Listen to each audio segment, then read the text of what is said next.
during these trying times. That's not a shame or a stigma. It's a reality.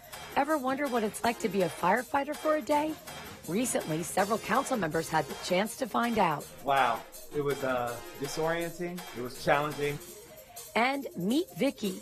Montgomery County's first pink fire truck is officially unveiled as we kick off Breast Cancer Awareness Month. I lost 3 of my sisters to breast cancer. One thing led to another, and I said, let's do something positive with this. Thanks for watching, everyone. I'm Susan Kennedy. Recently, Montgomery County nonprofit Caring Matters held its annual gala. As part of the celebration, Councilmember Craig Rice and Congressman Jamie Raskin talked about becoming grief aware and the importance of county nonprofits in providing support. On New Year's Eve 2020, Congressman Jamie Raskin lost his beloved son, Tommy. Tommy Raskin was just 25 years old, and in his short life, he accomplished a great deal. He was a graduate of Amherst College, an animal rights activist, and a law student at Harvard. But despite the accolades, Tommy Raskin could not overcome his battle with depression. The note that he left us said, please forgive me my illness one today. Look after each other, the animals, and the global poor for me. All my love, Tommy. The saddest day of our lives. Congressman Raskin's openness about his son Tommy's struggles has helped to destigmatize talking about mental health. We don't want to lose anybody else. We want to make sure we're investing the resources of the country to deal with it. So one day there'll be a year where nobody loses their life because of depression. You know, we were in profound grief, and we wanted to make sure that we don't lose anybody else. And so we thought we had the opportunity to talk about Tommy because he was such an incredible young man, and he was very successful academically, and he was creative artistically and musically and so on. But he suffered from depression, and that's not a shame or a stigma. It's a reality, and we've got to deal with it with everybody who's going through it. The COVID-19 pandemic has been tough on the global psyche. Our lives are not necessarily structured around the possibility of experiencing great loss.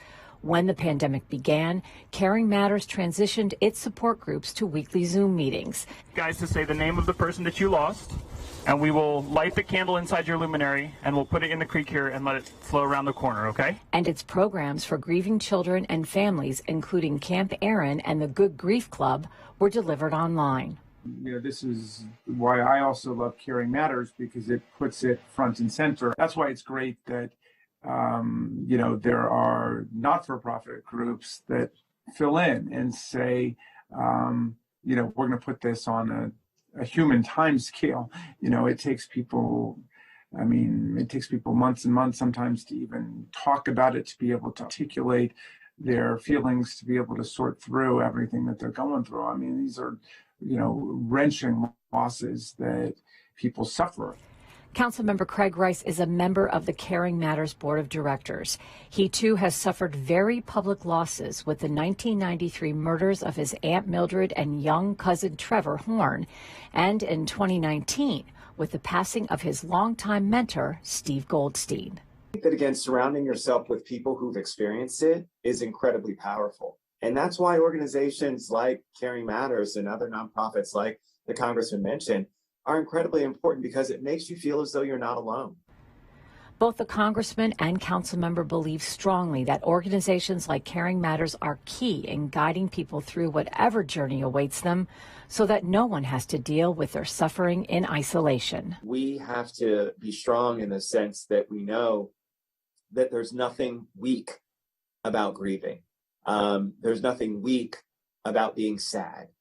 There's nothing weak about showing your emotion. And especially in an office like we're in, especially for Congressman Raskin, who's at the forefront of the national media, to be able to show that that grief is okay, that that caring is okay, to cry is okay, to be sad is okay, is incredibly powerful, and it's uplifting to all the other folks who are experiencing grief in our community. At a certain point, the trauma can be turned into like a bridge to other people.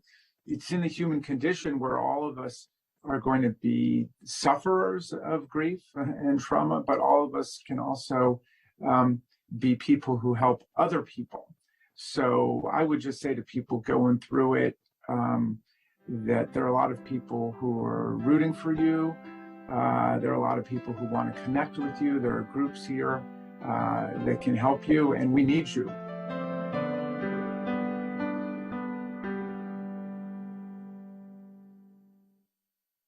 Thank you for taking the time today and coming to Fire Ops 101. Ever wonder what it would be like to be a firefighter for a day? Recently, a few Montgomery County Council members decided to give it a shot by taking part in Fire Ops 101 at the Public Safety Training Academy in Gaithersburg. You're going to experience fire skills, EMS skills, and get that opportunity to see what we do almost 350 times a day, answering a 911 call throughout the community.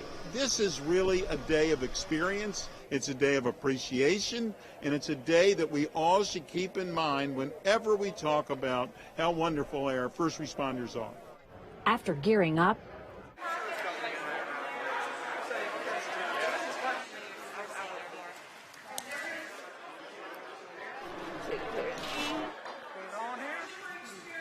it was time to break into teams and head off to the stations. Councilmember Craig Rice started with climbing a 40-foot ladder. There you go. Let me unclip you. All right. Strong work. Thank you, sir. Then into a pitch-black maze designed to give you the feeling of what it would be like to be in a house fire with no visibility and crawling on your hands and knees to find your way out. Wow. It was disorienting. It was challenging. It was dark. But it certainly is something where it gives you an idea of what our firefighters have to go through when they're going through a very dark building and trying to navigate their way around, not knowing what is at the next step, what's around the corner. So it really gives you a great understanding of some of the challenges that they face. After recovery and hydration, it's off to the scene of an accident. We're actually going to have you, if you would like, to cut some metal with our tools that we have. Where participants get to experience using the jaws of life. Don't try to fight it because this is super strong. You're not going to win. How first responders safely break glass to get victims who may be trapped. There you go. Wow. And learn the proper way to extricate someone from a vehicle who may be trapped or injured. 1, 2, 3. Each year, Montgomery County Fire and Rescue Services handles more than 120,000 emergency calls and is staffed by close to 2,700 certified and trained career and volunteer responders. A good majority of the calls that are received deal with some sort of medical emergency. You guys are seeing some pretty interesting stuff. We don't do this very much. This we do every single day. Every day. This is 80+% of what we do. There's going to be something in this incident that's going to remind you of something that's personal. So you're not going to just walk away from this. This is going to carry on with you for the rest of the day. And the day wouldn't be complete without an actual fire. Participants in the flashover simulator put on the tanks and use the self-contained breathing apparatus while experiencing real fire conditions, including intense heat and thick smoke. A flashover is probably the apex of danger. I don't even know how else to put it. If I were in a room that were on fire, I would be at this level. Well, today you're 3 feet below that level. So it kind of gives you the opportunity to look up into a live fire environment. I never realized it was that fast. A career as a firefighter tests you every day. It's demanding in physical work, and firefighters must be able to make good decisions and communicate effectively. Fire Ops 101 is just a glimpse of what it takes, but participants definitely walked away with a renewed sense of gratitude for these everyday heroes. It was great, really awesome learning experience, and just gives you a newfound appreciation just to see a small glimpse. I mean, we were only in a couple hundred degrees. I think an average house fire is 800 to 1,000 degrees, 4 or 5 times what we were in, and They train even hotter than that. And we were only in there for one session for about 10 minutes. They do many sessions a day for 20 just to train. That doesn't even include when they're actually going out putting themselves at risk on a daily basis. So make sure you thank your firefighters and first responders next time you see them. That was a really powerful experience. So it just gives you a deep appreciation for the sacrifices that the men and women of our fire and rescue squad make every day, and how complicated it is to respond to all of the various calls they have to respond to. They have to be prepared for literally everything. And thank goodness they are, because it helps keep us all safe, and I'm going to sleep a little bit better tonight knowing they're doing what they're doing. Thank you for being here.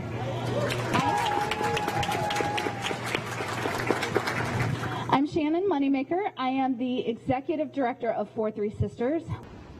It is a beautiful morning, and I don't think we could have asked for a more perfect day to celebrate and unveil Vicki, our pink fire engine. I'm Marshall Moneymaker, a.k.a. the Pink Fireman, for those who don't know. While I was a career firefighter in Montgomery County, I lost 3 of my sisters to breast cancer. Vicki in 2008, Penny and Valessa in 2010. So that's 3 sisters, 2 years apart. I isolated myself. I was depressed. One thing led to another, and I said, let's do something positive with this. Reached out to Fire Chief Goldstein and asked if I could get a donation of a fire truck. Not only did I get a fire truck from Montgomery County, I got the fire engine that I was stationed with. Yes, ma'am. The ability for us to help a friend, a coworker, years ago, years since, and years to come, just makes it so important and special. It's a special story with even a more special story in it.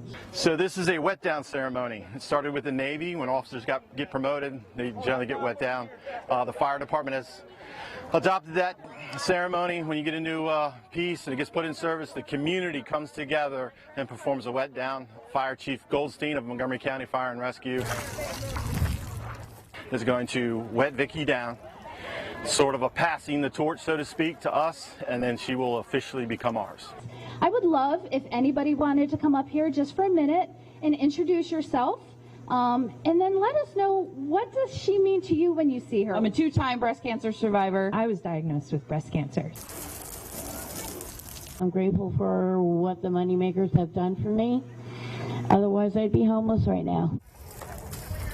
Just those little things that you don't think about that 4-3 Sisters does, from paying your rent to getting you groceries. I had 4 ladies who never left me, and I guess that's what Vicki means to me. Oh, wow, look at that. Get in there. Me too. Your sisters would be so proud with everything you've done over the last decade, Marshall. So I'm honored to call you my friend.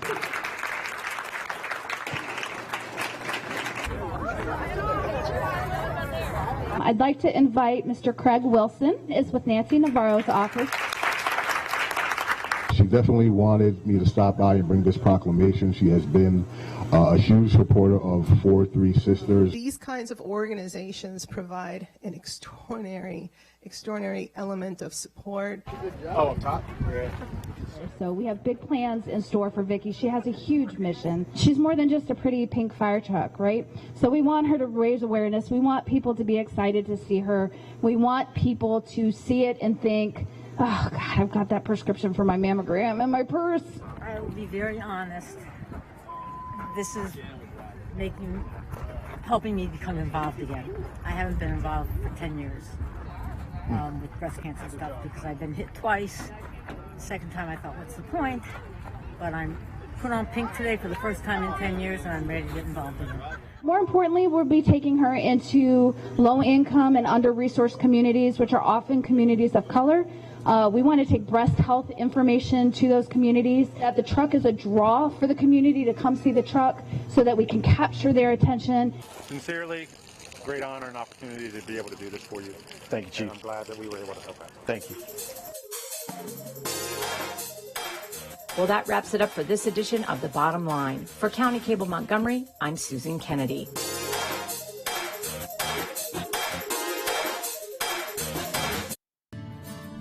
Up next on Did You Know? It's awards time.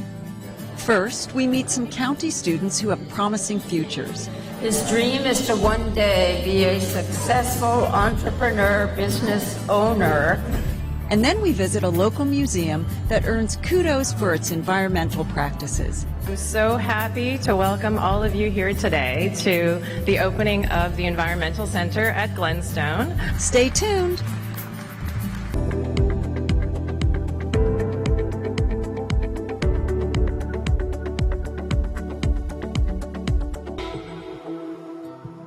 The Bernie Scholarship Awards program provides financial assistance for college and workforce training programs. The recipients are graduating high school seniors and low-income adults who live in subsidized housing here in Montgomery County. My entire life I have lived in HOC property, so the people that work in the Resource Center told me about it as I was entering my freshman year of college, and I just continue to apply every year.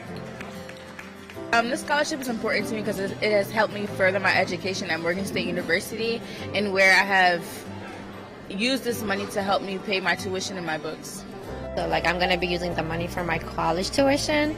So it's very important for me to get any amount of money because I need it for school.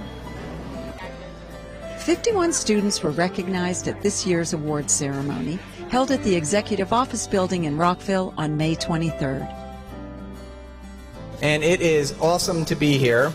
And this is, believe it or not, the 24th anniversary of the Bernie Scholarship Awards program. Isn't that amazing? Let's hear it for Bernie. Bernie Tatro founded the program in 1995 after he retired as Executive Director of the Housing Opportunities Commission. He said, I want to start a scholarship. I don't want a party for me. I want the money to go into a nice scholarship for our residents. So that's how we started. I think he raised about $30,000 just from that event. And we have been, now we're in our 24th year, but basically Bernie himself is a very interesting person because he came from a low-income family of about, I think you said 8 siblings, and they were in Pennsylvania. His parents cared deeply about education, and he did too. Having community members who understand and step up to say, we want to give every single person a chance, regardless of the socioeconomic status that they were born with, is tremendous. It's one of those that truly is about the American dream. I really want to give back when I get older and I get successful in my career. I would definitely want to give back to communities and foundations like this. And she is studying biology at Hood College. Her goal is to become a pediatrician. She likes taking care of people and especially children.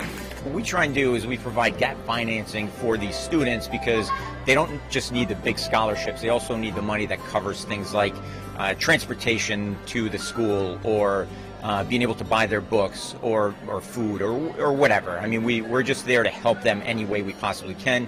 We provide mentoring. A lot of the kids need some help when it comes to financial decisions and what they're going to do.